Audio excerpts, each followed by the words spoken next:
تو حضرت عبداللہ انیس نے دوسرے ساتھیوں کو کہا کہ آپ تھوڑا پیچھے کھڑے ہو جائیں اور میں کوشش کر کے کس طرح قلعے میں اندر داخل ہوتا ہوں۔ تو مغرب کے وقت جب وہ دروازہ بند کرنے والا تھا تو حضرت عبداللہ بھی اس کے آمنے سامنے کہیں کھڑا ہو گیا، اور اس نے سمجھا کہ اپنا قلعے کا آدمی ہے، تو اس نے کہا کہ بھائی اندر آ جاؤ اور میں جو ہوں وہ دروازہ بند کرنے والا ہوں۔ تو حضرت عبداللہ جو ہے وہ قلعے کے اندر داخل ہو گئے، اور اس نے اندر سے دروازہ دربان نے بند کر دیا، اور ایک قلعے کے اندر کہیں چھپ کر بیٹھ گئے۔ جب کچھ رات گزری تو جس کے قتل کا ارادہ تھا وہ امیر آدمی تھا، رئیس آدمی تھا، تو اس کی ایک عادت تھی کہ وہ رات کو سونے سے پہلے ایک قصہ خواں کو بلاتا تھا اور قصہ یا کہانی اس سے سنتا تھا، اور دیر تک سنتا رہتا تھا، اور جب نیند کا غلبہ سمجھتا تھا کہ نیند کے آثار معلوم ہو رہے ہیں تو اس قصہ خوان کو کہتا تھا کہ جاؤ ابھی تم جاؤ۔ تو اپنے حسب عادت اس نے قصہ خوان کو بلایا ہوا تھا، اور اس نے کوئی قصہ کہانی شروع کیا، اور حضرت عبداللہ انیس دوسروں کے قلعوں میں چھپ کر بیٹھے ہوئے وہ بھی قصہ سن رہے۔ آخر وہ وقت آیا کہ ابو رافع حجازی نے اس قصے خواں کو کہا کہ اب جاؤ بس ٹھیک ہے۔ وہ نکلا تو دربان جو تھا دروازے کا، اس نے بھی چابیاں کہیں ادھر رکھیں اور وہ بھی جا کے سو گیا۔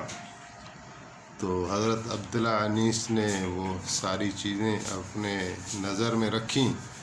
اور پھر جب رات کو انہوں نے دیا بجھا دیا اور سونے لگے تو حضرت عبداللہ انیس اس کے کمرے میں گھس گیا، لیکن وہاں لوگ انہوں نے محسوس کیا کہ کافی سوئے ہوئے ہیں، اور اس سے پتہ نہیں چلتا تھا، اندھیرا اتنا تھا کہ ابو رافع حجازی جو ان کا ہدف تھا وہ کہاں ہیں، وہ کون سے ہیں۔ تو اس پر حضرت عبداللہ انیس نے ایک پریزنس آف مائنڈ کو استعمال کرتے ہوئے وہاں جو ہے آواز دی اور پکارا ابو رافع۔ تو ادھر ابو رافع کہنے لگا کون ہے، کون مجھے پکار رہا ہے، بس اس کا اتنا آواز تھا کہ کون مجھے پکار رہا ہے۔ تو اس آواز پر انہوں نے تلوار کا وار کر دیا، لیکن وہ جو وار کیا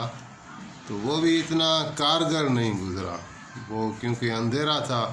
وہ آس پاس اس کو لگی تلوار لیکن اتنا خاصا نقصان نہیں ہوا۔ تو اس پر وہ پھر چلانا شروع ہوا کہ مجھے کس نے میرے اوپر تلوار کا وار کیا ہے۔ تو اس پر پھر حضرت عبداللہ انیس نے اس کو پکڑ کر ایسی ایک تلوار لگائی کہ اس سے اس کا پیٹ پھاڑ دیا، اور اطمینان کر لیا کہ یہ بچے گا نہیں، اور وہاں سے پھر جو ہے راستہ دیکھا ہوا تھا یا دیکھ لیا ہوگا، اور وہاں سے آ کے دروازے کے راستے سے نہیں آئے کہ قلعے میں شور مچ چکا تھا، تو وہاں سے اوپر سے ہی چھلانگ لگائی، اور ساتھی جو ان کے کھڑے تھے باہر انہوں نے آ کے ان کو لیا۔ حضرت عبداللہ کا پاؤں جو ہے وہ ٹوٹ گیا یا مڑ گیا، تو اپنی دستار اتاری اور وہ پاؤں کو باندھی اور اپنے ساتھیوں کے ساتھ چلے، اور نبی کریم صلی اللہ علیہ وآلہ وسلم کی دربار میں حاضر ہوئے۔ آپ علیہ الصلوۃ والسلام بہت خوش ہوئے۔ آپ نے اپنا لعاب دہن حضرت عبداللہ انیس کے پاؤں پر لگایا تو پاؤں جیسے بن گیا، جو درد تھا جو تکلیف تھی وہ رفع دفع ہو گئی۔ اور اس سے پہلے جو کعب بن اشرف یہودی کا واقعہ آیا تو اسی میں بھی اس طرح ہوا تھا کہ کعب بن اشرف یہودی کو قتل کرتے وقت ایک صحابی دوسرے اپنے ہی ساتھیوں کے وار سے زخمی ہو گئے تھے، اور ان کے پاؤں پہ چوٹ آئی تھی، لیکن وہ بھی نبی علیہ السلام کی دربار میں پہنچے تھے تو آپ نے اپنا لاب دہن اس کے زخم پر لگایا تو وہ بھی بالکل ٹھیک ٹھاک ہو گئے۔ تو ایک تو یہ قصہ ہوا، اور چھوٹے چھوٹے 2-3 اور قصے ہیں اس سے پہلے کہ ہم غزوہ احد میں ہو جائیں شامل، تو وہ بھی میں چاہتا ہوں کہ مکمل ہو جائیں۔ ایک تو یہ تھا کہ غزوہ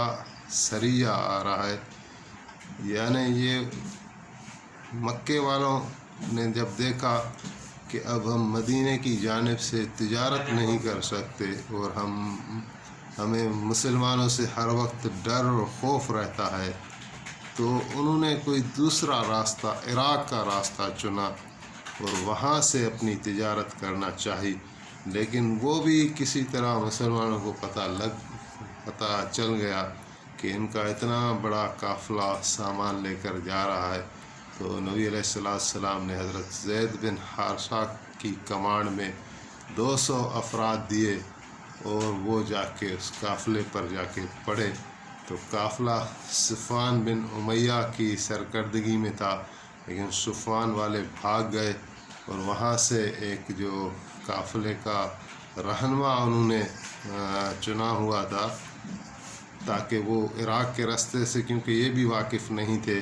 تو وہ رہنما بھی پکڑا گیا اور بہت سارا مال اس مسلمان کے لشکر کو ہاتھ آیا، اور وہ مال اور وہ غلام اور رہنما لے کر حضور علیہ السلام کی خدمت میں آئے۔ تو پھر اس رہنما نے جو راستہ جانتا تھا حضور علیہ السلام کی مبارک صورت دیکھی اور کلام دیکھا تو وہ سچے دل سے مسلمان ہو گیا۔ اور اسی طرح پھر دوسرا اس میں واقعہ یہ ہے کہ بی بی رقیہ کی جب وفات ہو گئی تو حضور علیہ السلام نے اپنی دوسری بیٹی تھی جو بی بی ام کلثوم، وہ حضرت عثمان کے نکاح میں دے دی، اور حضرت عمر رضی اللہ تعالیٰ عنہ کی جو بیٹی تھی بی بی حفصہ رضی اللہ تعالیٰ عنہ، تو اس کو اپنے شوہر نے طلاق دے دی، تو حضرت عمر جو تھے ان کے لیے پریشان تھے اور حضور علیہ السلام سے عرض کرنے لگے کہ میری بیٹی ہے اور میں نے چاہا کہ حضرت عثمان سے اس کی بات کر لوں، تو آپ نے فرمایا کہ عثمان کو اللہ تعالیٰ حفصہ سے اچھا رشتہ عطا کریں گے اور حفصہ کو اللہ تعالیٰ حضرت عثمان سے اچھا رشتہ عطا کریں گے۔ اس پر حضرت عمر سمجھ گئے کہ جناب نبی کریم صلی اللہ علیہ وآلہ وسلم بی بی حفصہ کو خود نکاح میں لانا چاہتے ہیں۔ تو اسی طرح یہ 3 ہجری کا واقعہ ہے کہ نبی علیہ السلام کی شادی مبارک بی بی حفصہ سے ہو گئی، اور ایک شادی آپ کی بی بی زینب بنت خزیمہ رضی اللہ تعالیٰ عنہا سے ہوئی۔ یہ وہ بیوی ہیں جو پہلے حضرت طفیل کے نکاح میں تھی، اور پھر ان کے بعد جو ہے حضرت عبیدہ بن حارث جو نبی علیہ السلام کے چچا زاد بھائی تھے ان کے نکاح میں آئی، لیکن وہ غزوہ بدر میں شہید ہو گئے۔ تو عدت کے بعد جو ہے نبی کریم صلی اللہ علیہ وآلہ وسلم نے بی بی صاحبہ سے نکاح فرمایا زینب بنت خزیمہ رضی اللہ تعالیٰ عنہ، لیکن اس بی بی صاحبہ کو حضور کی صحبت 8 مہینے نصیب ہوئی، اور 8 مہینے کے بعد بی بی صاحبہ نے انتقال فرمایا۔ ان بی بی صاحبہ کو ام المساکین بھی کہتے ہیں، بہت سخی تھیں اور صدقہ کرنے میں بہت تیز تھیں۔ اور ایک بڑا واقعہ 3 ہجری کا یہ ہے کہ اس میں جناب امام حسن علیہ السلام کی پیدائش ہوئی، اور آپ علیہ السلام بہت خوش ہوئے اور ان کا نام تجویز کیا خود ہی۔ تو امام حسن علیہ السلام 3 ہجری کو 15 رمضان المبارک کو ان کی پیدائش ہوئی، اور آپ علیہ السلام ان دونوں شہزادوں سے بہت محبت کرتے تھے، اور امام حسن علیہ السلام کے لیے فرمایا گیا کہ حضور علیہ السلام سے مشابہت تھی، چہرے سے لے کر کمر مبارک تک امام حسن علیہ السلام نبی علیہ السلام کے مشابہ تھے، اور کمر سے لے کر پاؤں تک حضرت علی کرم اللہ وجہ الکریم کے مشابہ تھے، اور امام حسین علیہ السلام جو ہے وہ یعنی اپوزٹ تھے، وہ چہرہ سے لے کر کمر تک حضرت علی کے مشابہ، اور کمر مبارک سے لے کر پاؤں مبارک تک حضور کریم صلی اللہ علیہ وآلہ وسلم کے مشابہ تھے۔ یہ دو شہزادے ہیں جن کے لیے رسول اللہ صلی اللہ علیہ وسلم نے فرمایا کہ جنت میں نوجوانوں کے سردار ہوں گے۔ تو انشاءاللہ یہ مختصر یہاں تک ہو گیا، اور آئندہ جو ہے ہم غزوہ احد کو بیان کریں گے۔ اللہ تعالیٰ ہمیں صحیح بیان کرنے کی توفیق عطا فرمائے، آمین۔